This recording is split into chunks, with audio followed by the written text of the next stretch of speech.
கிறிஸ்துவுக்குள் பிரியமானவர்களே, ஆண்டவரும் உலக ரட்சகரும் ஆகிய இயேசு கிறிஸ்துவின் நாமத்தினாலே இந்த கால வேளையில் உங்கள் எல்லாருக்கும் இருதயத்தின் ஆழத்திலிருந்து நல்வாழ்த்துக்கள். ரூத்தின் புஸ்தகம் 1ஆம் அதிகாரம் 20வது வசனத்தை வாசித்து இந்த நாளுக்காக நாம் ஜெபிப்போம். அதற்கு அவள், நீங்கள் என்னை நகோமி என்று சொல்லாமல் மாறா என்று சொல்லுங்கள். சர்வ வல்லவர் எனக்கு மிகுந்த கசப்பை கட்டளையிட்டார். எனக்கு அன்பான கர்த்தருடைய பிள்ளைகளை, இந்த வசனத்தை சொன்னது யார்? இந்த வசனத்தை சொன்னது யார் என்று சொல்லி பார்த்தால், ரூத்தின் புஸ்தகத்தை நம்ம வாசிக்கிற பொழுது எலிமேலேக்கினுடைய மனைவியாகிய நகோமி சொல்லுகிறாள்.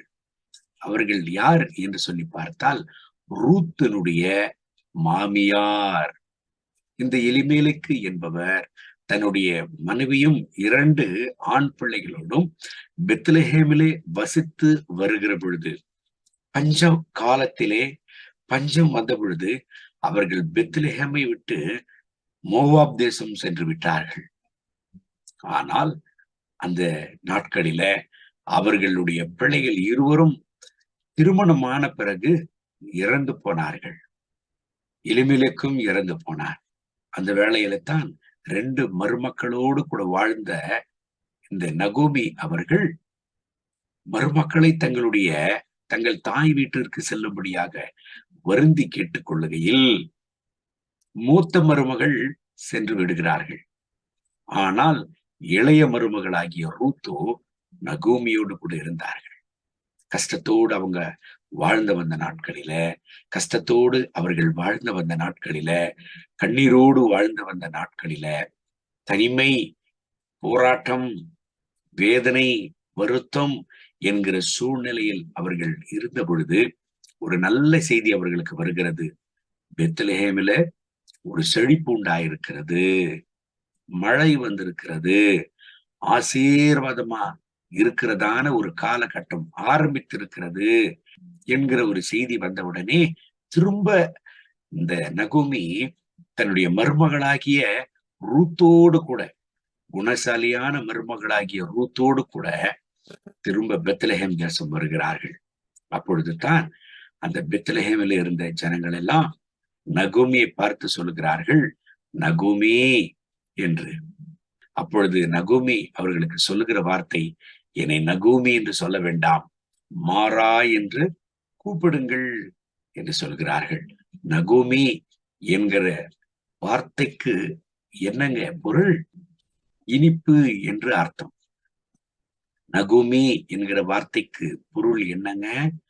ஹிப்ரு மொழியில இனிப்பு என்கிறது அர்த்தம். மாறா என்றால் ஹிப்ரு மொழியில கசப்பு என்றுதான் பொருள். நகோமி சொல்லுகிறார்கள், என்னை இனிப்பு என்று அழைக்க வேண்டாம், மாறா கசப்பு என்று அழைங்கள் என்று சொல்லி. காரணம், வாழ்க்கையே ஒரு கசப்பு நிறைந்த அனுபவமாக அவர்கள் வாழ்க்கை இருந்தது. தனிமை, வருத்தம், வறுமை, வேதனை, அசமாதானம், கலக்கம், யாரிடத்திலும் விவரிக்க முடியாத ஒரு சூழ்நிலை. ஆனால் நடந்தது என்ன? போவாசின் மூலமாய் அந்த குடும்பத்தை ஆசீர்வதித்தார் ஆண்டவர். போவாசின் மூலமாய் அந்த குடும்பத்தை கர்த்தர் செழிக்க பண்ணினார். அது மாத்திரமல்ல, ரூத்தின் புஸ்தகத்தை நாம் வாசிக்கிற பொழுது ரூத்தை முழுமையாய் கர்த்தர் ஆசீர்வதித்தார். ரூத்து ஒரு மோவாப் தேசத்தின் பெண். ஆனால் உண்மையை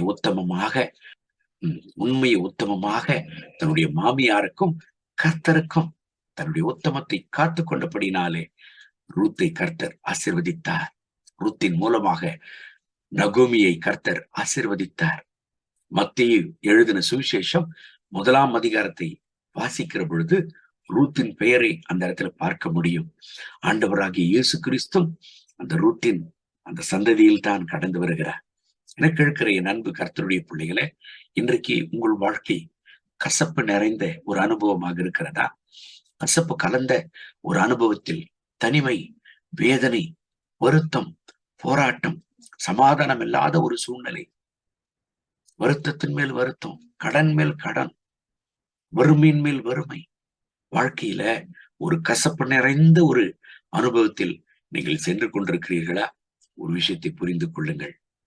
ஆண்டவரால கூடாத காரியம் ஒன்றுமே இல்லை. இந்த நகோமி வசித்து வந்த இடமாகிய அந்த பெத்லஹேமில் தான் ஆண்டவராகிய இயேசு கிறிஸ்து பிறந்திருக்கிறார். அது ஒரு கிராமம். ஆனால் ஆண்டவராகிய இயேசு கிறிஸ்து அந்த கிராமத்தில் பிறந்தவராய் இன்றைக்கு உலகத்தின் கசப்பையே மாற்றும்படியாக, உலகத்துல தவித்துக் கொண்டிருக்கிற ஒவ்வொரு மனுகுலத்தின் வேதனைகளையும், வருத்தத்தையும், உபத்திரவங்களையும், துன்பத்தையும், துயரத்தையும் மாற்றுகிறதான ஒரு தேவனாக அவர் விளங்கினார். அவர் நேற்றும் இன்றும் என்றும் மாறாதவர். அவர் என்றைக்கும் ஜீவன் உள்ளவராக இருக்கிறார். அவர் என்றைக்கும் உயிருள்ளவராக இருக்கிறார். விசுவாசத்தோடு, நம்பிக்கையோடு, பக்தி விசுவாசத்தோடு ஆண்டவரை பார்க்கிற ஒவ்வொருவர்களுக்கும், ஒவ்வொருவர்களுடைய வாழ்க்கையிலும் அவர் அகப்படுகிற தேவனாக இருக்கிறார். அன்றைக்கு அவர் பெத்லஹேமில் பிறந்தார். ஆனால் இன்றைக்கு நம்முடைய இருதயத்தில் அவர் பிறக்கிறவராக இருக்கிறார். உண்மையாய் நம்முடைய இருதயத்தை அவருக்கு ஒப்பு கொடுக்கிற பொழுது, நம்முடைய இருதயத்தில் அழைக்கிற பொழுது, நம்முடைய இருதயத்தில் அவர் வருவார். நம்முடைய வாழ்க்கையில் அவர் வருவார். வாழ்க்கையின் எல்லா கசப்புகளையும் அவர் மாற்றுவார். என் அன்பு தேவனுடைய பிள்ளைகளே, சோர்ந்து போக வேண்டாம். எப்பேற்பட்ட கசப்பில் நீங்கள் இருந்தாலும், எப்பேற்பட்ட மாறாவின் அனுபவம் உங்கள் வாழ்க்கையில இருந்தாலும், அந்த கசப்புகள் எல்லாம் ஆண்டவர் மாற்றி விடுவார். அந்த வேதனைகளை மாற்றி விடுவார். அந்த வருத்தங்களை மாற்றி விடுவார். அந்த துன்ப துயரங்களை கர்த்தர் மாற்றி விடுவார். ஆண்டவர் உங்களை கைவிடவே மாட்டார். எனக்கு அன்பான தேவனுடைய பிள்ளைகளே, நீங்கள் யாராய் இருந்தாலும் ஆண்டவராகி இயேசு கிறிஸ்துவை கூப்பிடுகிற பொழுது உங்க கசப்பு நிறைந்த அனுபவங்களை அவர் மாற்றுகிறவராக இருக்கிறார். நகோமியுடைய கசப்பை மாற்றினார். நகோமியுடைய குடும்பத்தில் கசப்பின் அனுபவங்களை மாற்றினார். இன்றைக்கு வேத புஸ்தகத்தில் இந்த ரூத்தின் சரித்திரம், இந்த நகோமியின் அனுபவங்கள் இந்த வேத புஸ்தகத்தில் அடங்கி இருக்கிறது. காரணம், அவர் மாறாவை மதுரமாக மாற்றுகிறவர். இன்றைக்கு உங்கள் மாறாவை, உங்கள் கசப்பை மதுரமாக மாற்றுவார். சோர்ந்து போக வேண்டாம் என் அன்பான தேவனுடைய பிள்ளைகளை. இயேசு ஜீவிக்கிறவராக இருக்கிறார். கண்களை மூடி ஆண்டவரை பார்த்து சொல்லுவோமா? ஆண்டவரே, என்னுடைய இருதயத்தில் வாரும். பெத்லஹேமில் பிறந்த ஆண்டவராகிய இயேசு கிறிஸ்துவே, என்னுடைய இருதயத்தில் பிறப்பீராக. என்னுடைய இருதயத்தில் கடந்து வருவீராக. என்னுடைய கசப்பின் நிலைமைகளை, என் கசப்பின் சூழ்நிலைகளை மாற்றி விடுவீராக. கண்களை மூடி சொல்லுவோமா?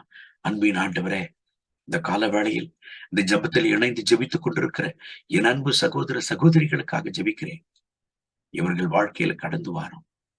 நகோமனுடைய வாழ்க்கையில் கடந்து வந்த ஆண்டவர் இயேசுவே, அவர்களுடைய கசப்பு நிறைந்த எல்லா அனுபவங்களை மாற்றிவிட்டீரே. மாறாவை மதுரமாக மாற்றினீரே. இப்பொழுதே இவர்களை கண்ணோக்கி பாரும். இந்த ஜபத்தில் இணைந்து ஜெபித்துக் கொண்டிருக்கிற ஒவ்வொருவர்களை கண்ணோக்கி பாரும். இவர்களுடைய வேதனைகள் மாறுவதாக, இவர்கள் வியாகுலங்கள் மாறுவதாக, இவர்கள் துன்ப துயரங்கள் மாறுவதாக, இவர்கள் கண்ணீர் மாறுவதாக, இவர்கள் கண்ணீரை துடைப்பீராக, இவர்களுடைய கடன் பிரச்சனை மாறுவதாக, இவர்களுடைய துன்ப தொல்லைகள் மாறுவதாக, இவர்களுடைய வேதனைகளை முற்றிலும் மாற்றுவீராக. கர்த்தருடைய மனதுருக்கும் அளவில்லாமல் இவர்கள் மேல இறங்கி வருவதாக தகப்பனே. உடைய ரத்த கோட்டுக்குள்ளே இவர்களை மூடி மறைத்துக் கொள்ளுங்க சுவாமி. கர்த்தருடைய ஜீவன் இவர்கள் மேல இறங்கி வருவதாக தகப்பனே. மலாவத காரியம் ஒன்றுமே இல்லை. இப்பொழுதே எப்பேற்பட்ட கசப்பில் உடைய பிள்ளைகள் தவித்துக் கொண்டிருக்கிறார்களோ, எப்பேற்பட்ட கசப்பான ஒரு அனுபவத்தில் இவர்கள் ஆண்டவரை அங்கலாய்த்துக் கொண்டிருக்கிறார்களோ, அதிலிருந்து முற்றிலும் விடுதலையாக்குவீராக. அதிலிருந்து முற்றிலும் இவர்களை இப்பொழுதே ரட்சிப்பீராக. உடைய மனதிற்கும் உடைய பிள்ளைகளை நடத்தப்படி செய்கிறதற்காக ஸ்தோத்திரம். இந்த நாள் முழுவதும் நடத்தும். இவர்களை ஆசீர்வதியும். இவர்கள் கண்ணீரை, துக்கத்தை சந்தோஷமாக மாற்றும். மகிமை, கனம், துதி உமக்கே இயேசுவின் நாமத்தில் கேட்கிறோம் நல்ல பிதாவே. ஆமென், ஆமென். கர்த்தர் உங்களை ஆசீர்வதித்து உங்கள் மாறாவை மதுரமாக மாற்றுவாராக. ஆமென்.